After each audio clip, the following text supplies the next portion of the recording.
Good evening, friends. Today, the guest of our webinar is Krishna Teja. We are glad to have him on our webinar show. Thank you, Krishna Teja, for participating in this Change Rural India webinar. Friends, let me share a brief background about Krishna Teja. He is one of the first batch students of RGKT who joined our college in 2008 and has a great tag that he is the first student to enter into the Indian Army from the Rajiv Gandhi University of Andhra Pradesh. Well, let's all welcome Krishna Teja. Teja, please you introduce yourself in the way you like to. You've already given a proper introduction. I'm the 2008 batch student, passed out in 2014, serving in army since then. I've done my engineering in mechanical, and it's good to be part of this session. I'll try to help students who are planning to join in any way possible. I think maybe after this session they'll be more well informed of what they're supposed to do and what is expected out of the life in army. Friends, here I have to mention you that Krishna Teja has achieved 98 plus percentile in CAT 2013. So Teja, after that percentile and after your employability in mechanical engineering, what made you to choose army? What is your motivation? Maybe my answer would be a bit funny. Destiny is something which you can't change. When I was in college, I never thought I would be doing this 5 years or 6 years down the line. I always had different plans for myself. Some of the guys who are on this even know we used to dream different things. Like when I was preparing for CAT, when I was doing my engineering and all. But later on, in 2013, the first batch of interviewers came to our college and we were interviewed, selected. And then I went to SSB along with 50 other guys from our own college. Then I cleared it. And after engineering, when the call letter came, then I was without any offer. I did not attend any interview. So that is how I ended up there in Indian Military Academy, got trained. And then things happened. And now the point that I would like to highlight, and for people that it will also be useful for people who are aspiring to join army. When you do your engineering in a way, it should be done. Like it doesn't depend how much percentage you score. Like I scored some percentage, now it doesn't matter. But what matters is the dedication which you have given to your subject. It will help you. Even if you choose a core job in your in a civil stream, or if you want to come to army, it will help you in ways which you can't even imagine. So I say whenever you're planning to come into army, people have this misconception that being physically fit would suffice, would take me through, but it is not. If you're good, well versed with the subject that you're dealing with in your engineering, it will help a lot. So despite scoring a good percentile in CAT and my engineering, I came into a field which has no relation to all that, but still they are helping me in many ways. How did NCC help you? Like how do you rank NCC experience of yours which helped you to crack SSB interview? I would like to answer this in three parts. First one, people are not aware of what defense forces are, the different parts of it, which interview will take you where, and what is expected out of you in all those different spheres, and how NCC will help you in these things. The Indian Army is one part of our defense forces. It consists, our Indian Armed Forces have Navy also, Air Force also. All these three are the last resort of the country in any possible scenario. Even in case of national defense or in natural calamities or any other law and order situation, if it goes out of hands of the civil population, then armed forces comes in. Now there are paramilitary forces, which comes under the Home Ministry, which includes CRPF, CISF, DSF, ITBP, and other things. And of course, police. Police it comes under the state government of different states. Now, when you are a part of NCC, what they teach you is discipline, because hardly you can do, you will only be associated with NCC for 3 years. NCC A, B and C, each is for 1 year. So when you take part in those, and by the time you complete your C certificate, you will know what uniformed forces are supposed to be doing. So that applies for everything. That applies for police also, for paramilitary also, and for military also. So NCC teach you discipline and physical fitness, which will help you. I have done my B certificate and C certificate in NCC for 2 years. So it has helped me while I'm serving.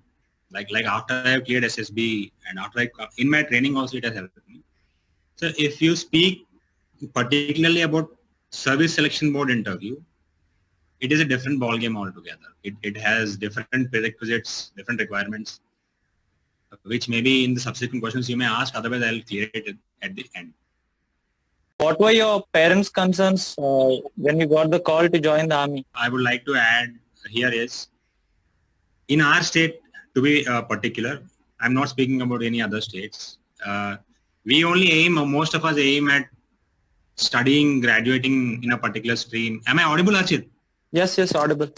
Yeah, we always aim at graduating in a particular stream and then attaining a job which is paying us in 5 or 6 digits, or attaining PhDs, or starting an own business or something of that sort.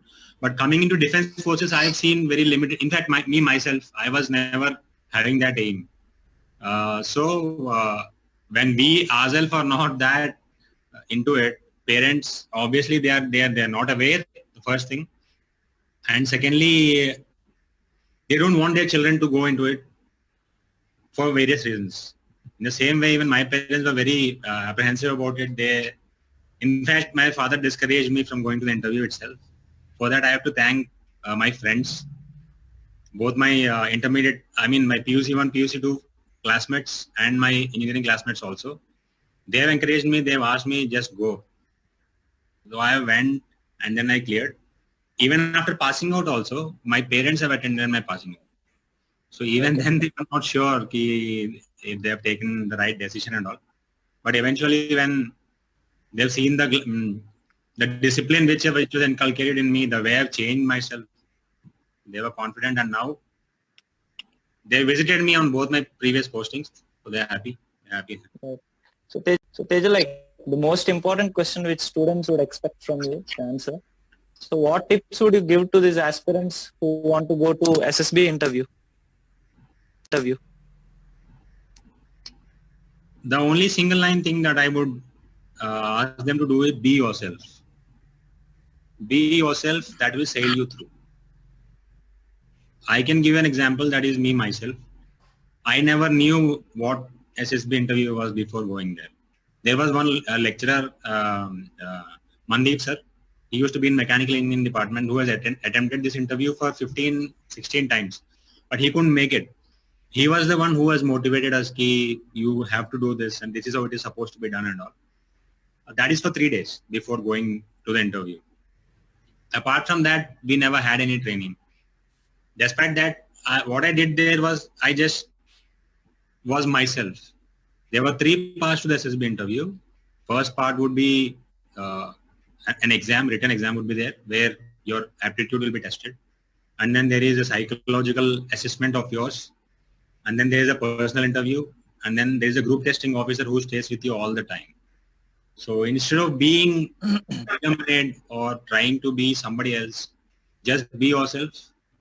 That will make you through. The only thing people should know is, what are you being tested for there? It is not like any other interview. It is for 5 days in 2 parts. Each part has different meaning and different requirements. So I have suggested some people a book also. There are a lot of books available on internet. So download them and just go through all the steps. Once you go through, then you'll understand what is required in which step.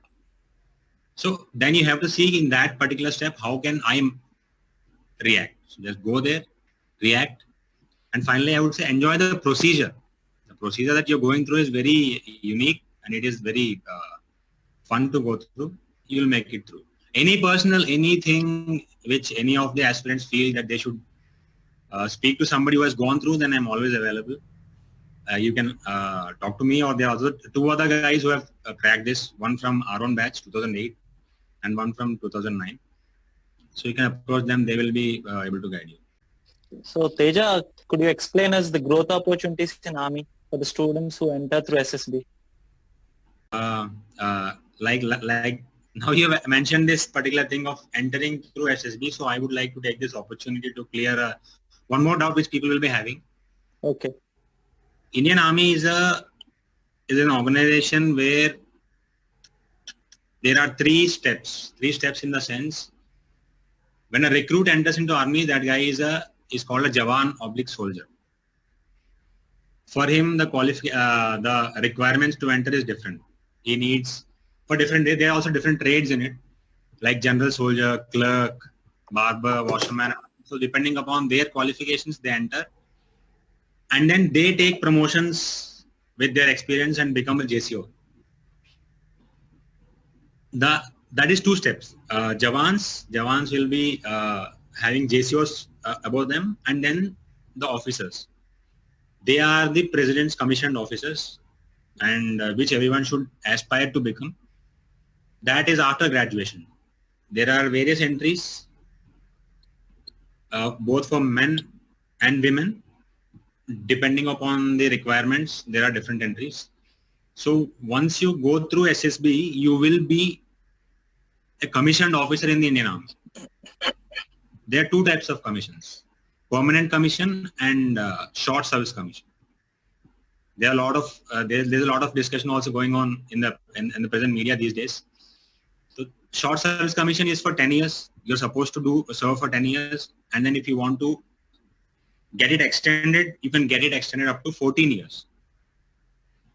Permanent commission is for permanent. Like any other government job, you have to serve until you retire. You can serve until you retire.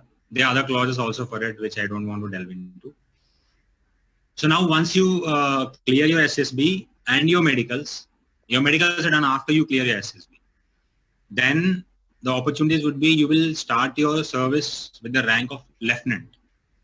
Lieutenant is the first rank in Army, and after that you become a captain, then a major, and then so on. So up to Lieutenant Colonel, it is a time-bound promotion. Like for after serving 2 years as a lieutenant, you will be a captain. After serving 4 years as a captain, you will be a major, and 13 years Lieutenant Colonel. And above that, it depends on your merit. So after clearing SSB, this is how you go. You climb the ladder up. But I am, mind you, the ladder is very steep. The competition is very tough. Like SSB interview itself is not it's not a normal any other interview. They have a certain benchmark for you to meet. If you meet it, you will be through it. If not, then you just go back. So once you clear it, you obviously have achieved something which the rest of the population haven't. You are itself have a good opportunity. So after career progression is very lucrative. I don't say, it is unlike many other fields outside, that I can assure you. There are opportunities, like when the Indian Army advertises, all it asks is, do you have it in you? Do you have it in you to be in this organization? Or I also would like to say that it is not a profession, it is a way of life. Once you come here, your way of life changes. So you have challenges every other day. Your life is not same every day. Like in any other job, you may have a specific schedule. You sit at 8, you get up at 8 in the night or whatever. But yahan pe it is not that way. So I would say once you clear SSB, the life is all yours. Multiple opportunities. One more minute. Maybe I'm Sure. extending this. You also get an opportunity to pursue a career in a lot of sports if you're good at it. You can also pursue MBA/MTech by availing study leave, which is for 2 years. Am I audible? Yes, audible. And then you can also go on United Nations missions for wherever the UN is serving. what all, you can go for adventure courses and a lot many opportunities which I'm pretty sure civilian population will never get. So I say they're all precious opportunities. What about technical opportunities for students like ECE, CSC, etc., who want to enter army not through direct Jawan? I mean, not as you say direct Jawans. Like, what are the technical opportunities? Are there any? Jawans का तो हम बात ही नहीं कर रहे हैं. I mean to say कि that thing is completely different. The only qualification for them is a 10th standard. They can come. They can after 10th they can enter and come. When we speak about officers, I think the network, there is an issue with the network. Can you hear me? Yes, I can. Okay. So when you enter as officers, only the entry scheme is different. Either you enter as a technical entry or you enter as a non-technical entry. That is it. The only difference is only until you clear your SSB. After you clear it, the whole thing is open to you. You get trained in the same place. Of course, there are two places. I am at Dehradun and HM. So after getting trained, depends on your merit, you are allotted an arm. Now I would like to clear one more doubt people normally have, civilians normally have, is because they don't have an exposure to army. There are some fighting arms and there are some services. In fighting arms, your primary duty is different. In services, your primary duty is different. But once you got commissioned as an officer, it doesn't matter whether you're a technical entry or a non-technical entry. The thing that is expected out of you is same everywhere. The only difference being where you're posted. If you're posted in field, your requirements are different. If you're posted in peace, your job profile is different. Like in NSG, you can opt for NSG also for a specific tenure of time. So there your requirements are different. If you speak about specifically EC, computer science, somebody who is very good in coding, who is very good in some electronic thing or some technical thing, he can always project his technical expertise, and it is very much required these days. There is no dearth of opportunities. The only thing I want to clarify is there is no difference. There is no difference between a technical entry and a non-technical entry. Okay. It is the same platform for everyone. So recently, like after the Supreme Court judgment, Indian Army has started taking more of the women into the permanent services as well. So how would you advise our future Army girls aspirants and teenage girls out there who are aspiring for Army? What would you advise them? Is there any gender bias in Army, or the Army is ready to take girls?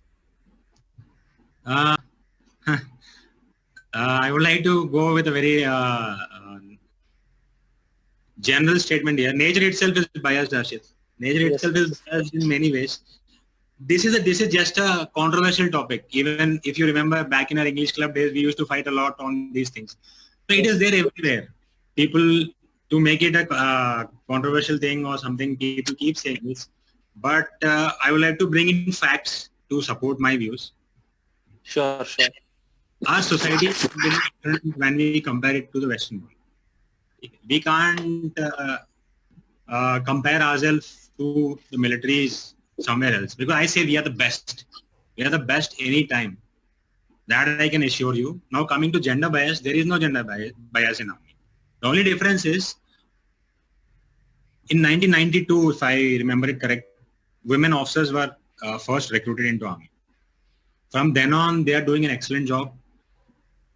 They are not in combat arms. Even to this day, they are not in combat arms for various reasons, which I don't know. But in whichever arm they are doing exemplary good way. They are competition. Once you come in, that is the beauty of Army. Army doesn't ask from which part of the country you are from, which caste you are from, which creed you are from, which color you are, which gender you are, and which religion you are. I very proudly say this. We even don't have a mandir, a mosque, or a church in our units. All we have is a Sarv Dharm Sthal, where people from every religion can go and pray. It doesn't matter. It doesn't matter. It only matters is key if you are leading that particular group of troops, and if I'm a Muslim, then I'm a Muslim. If that guy is a Christian, if I have Christians in my troops, then I'm a Christian. That is the beauty of army. The same thing goes with gender bias too. The man doesn't mind whether you are a man or a woman, you're male or female. You're an officer for them. It is just that.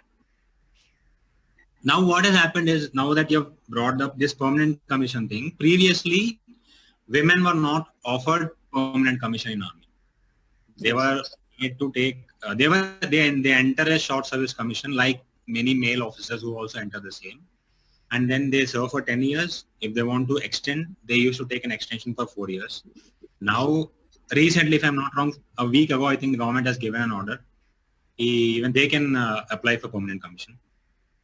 So that... Teja, again, one more thing I would like to bring, which students expect from you. So, Army has given out this proposal to take in student internship for 3 years.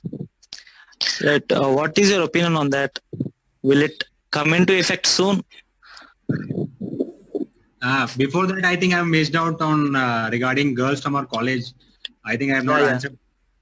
They must apply for this thing, because particularly from our state, I believe people will do exemplarily well if they come into armed forces, percentage of which is comparatively less. So I would suggest all the girls out there who want to pursue a career in armed forces, there is no better place. You're always welcome. There are 3 entries for women officers, and there is this join indianarmy.nsc.in. That website is very clearly given, all the required credentials and all. You can go through it, and if there any clarity is required, like I've already said, we are readily available whenever to approach. Now coming to the present question, that is something which they have taken up, that has just come in. Before answering this, I would like to say there are a few countries in the world where serving in the army is mandatory. I'm sure you're aware of it. I don't know the exact... like Korea. Korea is an example. Yeah, Korea, US, China, and the other countries also. If I'm not wrong, Germany and France also, they have this thing. But we don't have it because we are a democracy and we have a different set of rules operating. And now this 3 years internship program, I would like to say it is like a short service commission only. And there is nothing clear about this policy. What they are trying to say is to give an exposure to students is what they claim. I don't know who claims, but that thing will be good. Like it is like a short service commission. You have to clear your SSB, you have to get through your medicals, and then you'll get trained, and then you'll come and serve for 3 years and go off. That is so let's say it is materialized next year. So would you recommend our juniors who complete their 4th year this year, would you recommend them to go for 3 years into army? Would it be useful for their careers? It would be useful if that 3 years can be extended further, because once you serve for 3 years, obviously you will develop a liking for it. Yes, sir. Or you may not like it, then you can leave. That's a different issue. But for somebody who, because these are prime years. Yes. These 3 years are your prime years after your engineering. So if there is an opportunity, if there is a clause like after serving for 3 years, you can extend it if you want to, then nothing like it, they can come. But otherwise, if it's only for 3 years and then you are supposed to leave, then I think people... It depends on the interest of the student. It depends on the interest. So one more, Teja, I want to get this doubt clarified. Many of us as civilians or from outside, we believe army has a lot of rigid mindset. The Jawans are asked to do as they're ordered. Yeah. So how true it is? Like, do you have that ability to think and work there? I would like to... We are supposed to be rigid, Harshit, because like now that this question has come up, I would like to add one more thing. Maybe that will be useful for civilians, for everybody for that matter. Army is different. You can't compare it with any other multinational company or any other organization for that matter per se. We have a different set of rules operating. One mistake and you lose lives. One mistake and it is the nation's interest at cost. So you can't just go by whims and fancies of everybody. We are rigid in terms of physical fitness. We are rigid in terms of rules. We are rigid in terms of discipline. Of course, we have to be. There is no other option. There is no laxity in these things. But when you say that Jawans are asked to do only what they are told to, I say that's a big no-no. People should come and see what is happening here. Okay. You give an opportunity to them, they will give you 1,000 ways of doing things. Right. Army functions in a complete different way. I'm telling you, people will be even I am, because personally I never even ran 100 meters when I'm in college. Can you beat it? I had different requirement, different things. But once I came here, I'm lucky. When I say I'm lucky, I'm pretty sure many of these hearsays, many of these allegations would be as such nullified. People are given ample amount of opportunities, because when war breaks out, nobody will be there to guide them.